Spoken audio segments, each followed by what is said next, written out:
This episode profiles the life and death of one-time Mexican Mafia legend Joseph Joe Morgan. Joe Morgan was born on April 10, 1929, on Michigan Avenue in the Maravilla section of East Los Angeles, California. Joe Morgan's criminal journey began on February 19, 1946, when he was arrested for the Los Angeles beating death of Joseph Rojo, who disappeared on September 16, 1945.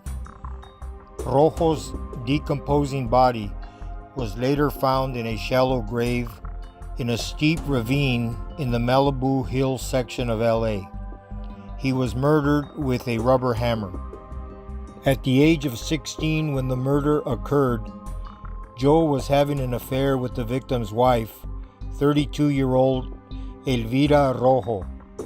On February 27, 1946, while awaiting trial, Joe escaped from the LA County Jail by impersonating a prisoner who was awaiting a transfer to a county forestry camp. Joe Morgan answered to the name of William R. Westbrook, 16, then forged Westbrook's name on a booking slip. Deputy Probation Officer John Snyder placed Joe, who was not handcuffed, into his car. At Colorado Street and San Fernando Boulevard in Glendale, while en route to the camp, Joe leaped from the car and fled. On March 8th, he was captured. He soon attempted a second escape and was shot in the leg. When gangrene set in, the leg was amputated just below the knee. He was later dubbed Peg Leg by the media, but no one ever addressed him this way to his face. Joe was convicted of second-degree murder and sentenced to state prison. At the time, he was the youngest inmate to be sent to San Quentin, where he ultimately served 9 years and was released in July of 1955. On November 30th, 1955, in a machine gun heist, Joe Morgan robbed a West Covina bank of $17,000. After a few weeks of surveillance, he was apprehended by FBI agents and LA deputy sheriffs outside a Long Beach bar. Convicted and sentenced to state prison, Joe, by the age of 26, was already a convicted murderer, bank robber, and escape artist. On February 24, 1961, Joe Morgan led a mass escape from the LA County Jail after being subpoenaed as a character witness in the murder trial of 2 men. Joe had been searched before leaving Folsom, and no contraband was discovered. But the ever-creative Joe Morgan still succeeded in generating the escape. He was the ringleader of 12 inmates who escaped after a jail lock was picked. Joe and other inmates managed to crawl through a pipe shaft using tools hidden in Joe's artificial leg. Later, after being arrested, his prosthesis was found to contain several hacksaw blades and a lockpick. On February 28, 1961, Joe was captured in Culver City inside a supermarket on Pico and Robertson Boulevards. His right artificial leg was removed immediately. On March 23, 1961, Joe succeeded in having his prosthetic limb returned after filing a handwritten petition with the Los Angeles Superior Court. He also requested to be examined by a court-appointed psychiatrist to support his claim of being unable to form the intent to escape and therefore deemed legally innocent of the crime. On May 16, 1961, Judge Clement Nye ruled that since Joe Morgan was already serving a 5 years to life murder sentence, little, if anything, would be gained by trying Joe for the escape. The escape charge was dismissed. Although Joe Morgan was of Slavic extraction, his heart and soul was embedded in the Chicano gang community. A longtime member of the Ford Maravilla street gang, he was raised in the Maravilla and San Pedro areas of Los Angeles. He spoke with a distinct Mexican accent and none of his underworld cohorts considered him anything other than a bona fide Mexican American. Joe's CDC prison number was A4242, one of the oldest CDC numbers I can remember in my years of doing time, and of course I came much later. Joe became very close with members of La M in Folsom, especially with Mike Eisen, also known as Hacha, Spanish for hatchet. Sometime in 1968, at the age of 39, Hacha raised his hand for Joe and sponsored him into the Mexican Mafia. Joe would become the first M member of Caucasian descent to join. The photograph shown here has often been mistakenly portrayed as original Mexican Mafia members. La M had already been in existence for over a decade, since 1957. Nevertheless, it is a very significant historical photo taken in Folsom with M founder Güero Buff, Cheyenne, Big Mike, Ice Pig A.B. Hernandez, and some of the OGs of that time coming together for a photo op. This photo was depicted in the movie American Me, featuring the main actors in place of the real men shown here. It also is the cover of the Mexican Mafia Encyclopedia. At 6'2", 220 pounds, and despite Joe's prosthetic leg, he established a reputation as one of the better handball players on the Folsom Yard. On the streets of LA in the early 1970s, Joe Morgan attempted to harness the M criminal talent, but kept running into roadblocks. On September 24, 1972, Joe and fellow M members Eddie Boy Marquez and Pancho Sainz fatally stabbed Alex Taco Aragon from White Fence outside of Nutty Nero's nightclub in Montebello, California. With Eddie Boy and Pancho holding the victim, Joe proceeded to stab Taco in what originally was a domestic dispute between the victim and an M member. In that same year, Joe Morgan participated in yet another domestic dispute in a Los Angeles residence. Joe and Pancho Sainz stabbed Jesse Chuy Gonzalez after a dispute involving M member Ronnie Salazar and Chuy Gonzalez, a native of El Paso, Texas. On October 6, 1972, Joe Morgan, fugitives Manuel Rocky Luna and Adolf Champ Reynoso were suspects in the ambush of two prison guards from the California Institution for Men in Chino. At gunpoint, prisoner Ronald Wayne Beatty was freed while en route to the San Bernardino Superior Courthouse.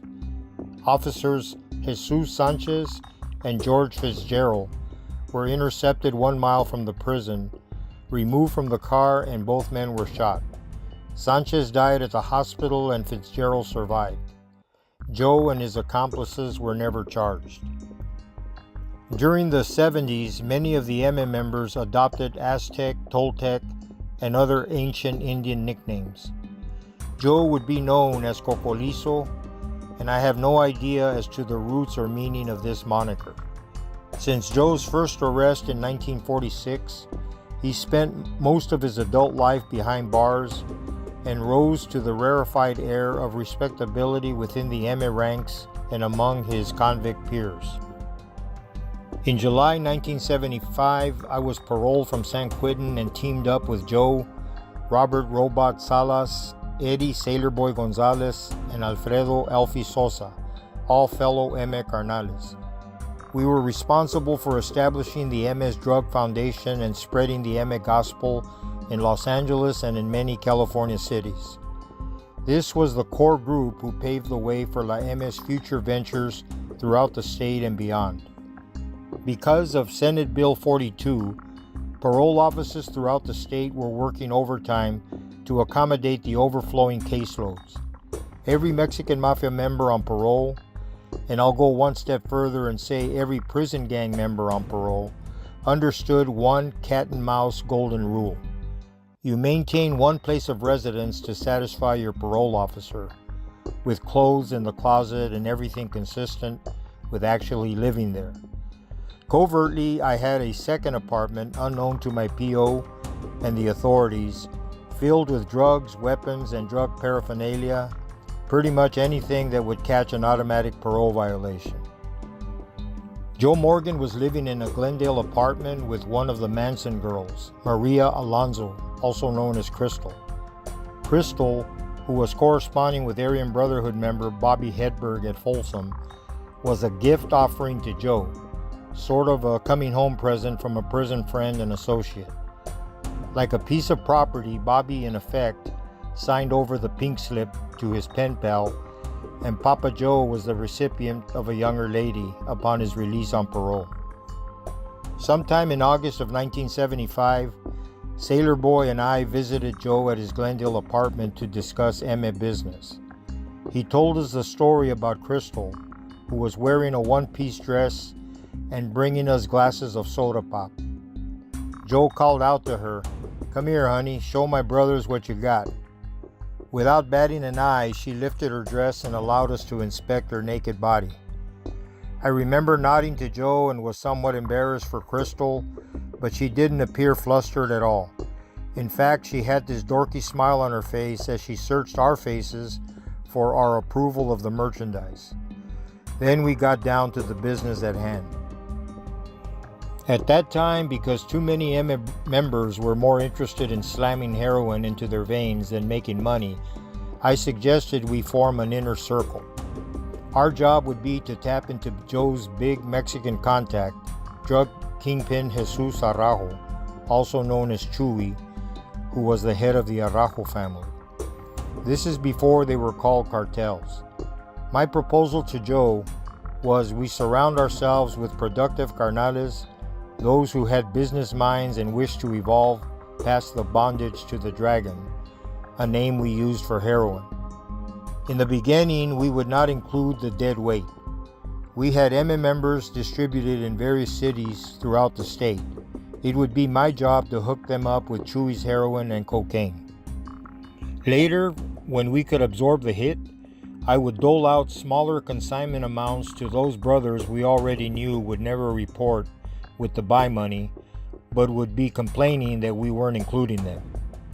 If and when they did not report, I proposed to Joe, rather than kill them for stealing by not reporting with cash, we would all be in agreement to let them know we were giving them a pass. Until they reported with money to rebuy product, they would be on their own to generate income as they saw fit. Joe was very pleased to have a tangible plan, a money-generating direction, and the business-minded brothers to help enforce our enterprise. Joe, Sailor, Robot, who joined us a few months later, Elfie Sosa, and I were in charge of LA. In the beginning, as Joe established the smuggling routes from Tijuana to the US, the stash pads and other logistics, Sailor and I were at work installing our own dealers, selling already established dealers to move our product, and eliminating anyone who resisted or opposed our proposals.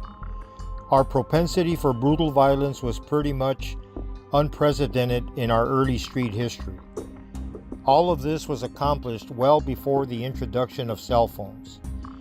How we so efficiently conducted our criminal business back in those days still amazes me today.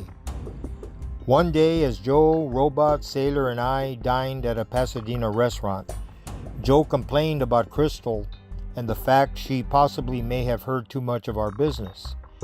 I suggested he and Robot take a drive south of the border with their ladies, and Sailor and I would meet them in Tijuana or Rosarito Beach and come up with a way to dispose of Crystal for him. Almost in unison, Joe and Robot almost choked on their food. After that, Joe decided not to think out loud about Crystal anymore. You have to remember, at that period of time, gang sympathizers and facilitators were strictly used for selling drugs, stockpiling weapons, developing vital underworld intel, and other criminal functions. When it came to conducting executions, we put in our own work and we were the principal hitters. Our way of thinking was if we utilized a valuable asset to murder people for us, we would then have to take them out because they possessed too much knowledge, information that could put us away for life. Bottom line, we simply did not trust even a close associate with an assignment that serious. So when anyone refers to us as Mexican Mafia hitmen, it's an erroneous description that seems to imply a particular job description. Every carnal was a hitman and was required at some point in his MA career to kill people. Of course, some of us would become specialists in this type of work and would excel in this endeavor. Within a 4-year window of time in the mid-1970s, Joe and his cohorts sponsored over 40 street homicides on behalf of the organization. The murder that would ultimately put Joe away for life was the Bob Marazzi contract killing. We had our own bail bonds people, and one of these was Helen Marazzi, who handled almost every Mexican Mafia case for us. I was connected to the first 3 street executions committed by gang members on our behalf. The third was a murder for hire contract initiated by Helen, our bail bonds lady. She was going through a divorce with her husband Bob. Although she was entitled to 50% of their assets, Helen got greedy. Helen offered Joe $10,000 cash, a kilo of heroin. Bob was a drug dealer in Signal Hill, California. Bail considerations for some of the MA members, and Bob's small single-engine aircraft. Joe and I would joke about who would fly the plane and how it gave new meaning to taking someone for a ride. Joe emphasized that I should not be the trigger man, but instead he suggested I recruit a game youngster. My brother Angel recommended a 20-year-old gang member friend named Artie Guzman, also known as Artie from King Cobras, a local East LA gang. After the hit went down in Signal Hill on November 17, 1977, Joe suggested we take out Artie. Joe was understandably concerned about someone he personally did not know, and I felt his sentiment. But I trusted my brother Angel's instinct. I questioned my bro at length, and he vouched for Artie with every fiber in his body. I backed off in deference to my brother's plea on Artie's behalf and went to bat for Artie. Joe trusted my opinion, and he totally valued Angel's input. Angel was the trigger man on the second MS Street hit, performed for Joe in 1976, and was Artie's driver on my recommendation on the Marazzi contract hit. Artie was allowed to live. To the present day, the Mexican Mafia has no formal hierarchy, no godfather, main man, or number 1 shot caller. But if any one member could historically qualify for this rank or position, it would have been Joe Morgan. Loved and respected by his brothers, no one was more charismatic, had more drug connections, or enjoyed a higher business status in their long history than Joe. In the 1970s, the media and the prison gang task force very fittingly labeled Joe as the de facto Mexican Mafia godfather, an honorary title he shunned. In what would be considered a totally unexpected and ironic development, I was the least likely person from the MA that Joe would expect to turn against him. But that day did come, thanks to my change of direction in life. Yes, I did love Joe as a big brother or a father figure, but that was constructed on a lie and a false brotherhood with no redeeming foundation. At his murder conspiracy trial, he did not betray the hurt and disappointment he must have initially felt at the revelation I had turned against him and the fellas.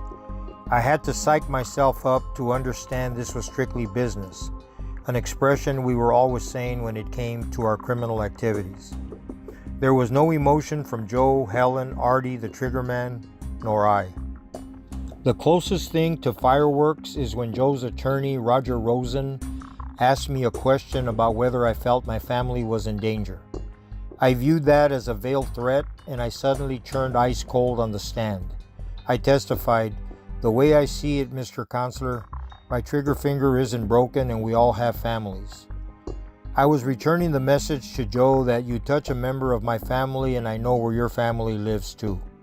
Obviously, I would not have busted a grape at that point in my life, but I wanted him to believe that I would.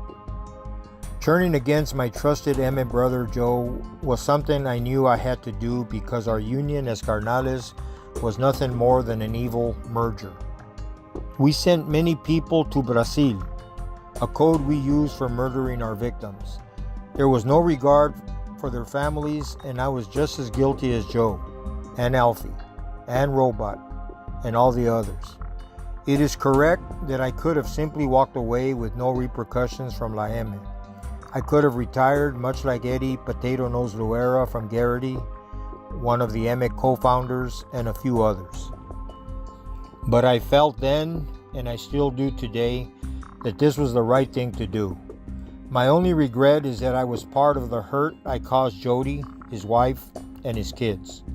I understand he has a grown son that I pray is walking a different walk. But Joe himself bears a great share of that hurt inflicted on his own family. In 1992, the movie American Me was released. It was a movie of fiction that used real-life Mexican Mafia characters. Joe Morgan was portrayed by William Forsythe, who portrayed Joe perfectly. The only missing characteristic was Joe's distinct Mexican accent. If you closed your eyes and heard Joe talk, you would swear he was Mexican American. In Joe's heart, he definitely was. Joe's character, JD, was portrayed very well in the movie, with no disrespect to the real man. My character, Mundo, was portrayed by actor Pepe Serna, and I was the youngest of the three central figures.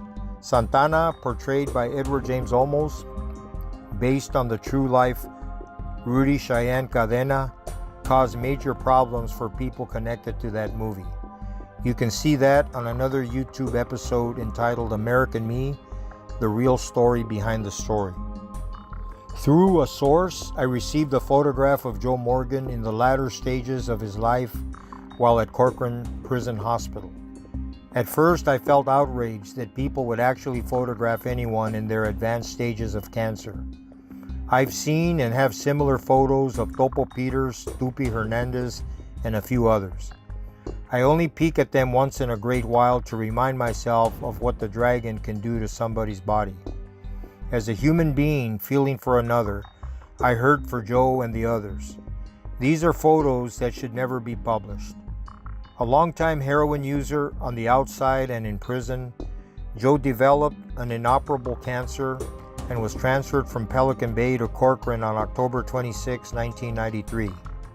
On November 9, 1993, longtime MA legend Joe Morgan passed away from liver cancer at the age of 64 at Corcoran State Prison Hospital.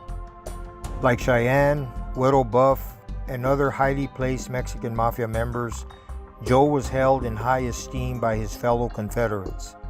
In the gang's 60-plus years of existence, and for the most part due to Joe's vast Mexican drug connections, he is recognized as being among the highest placed members of all time, if not the highest.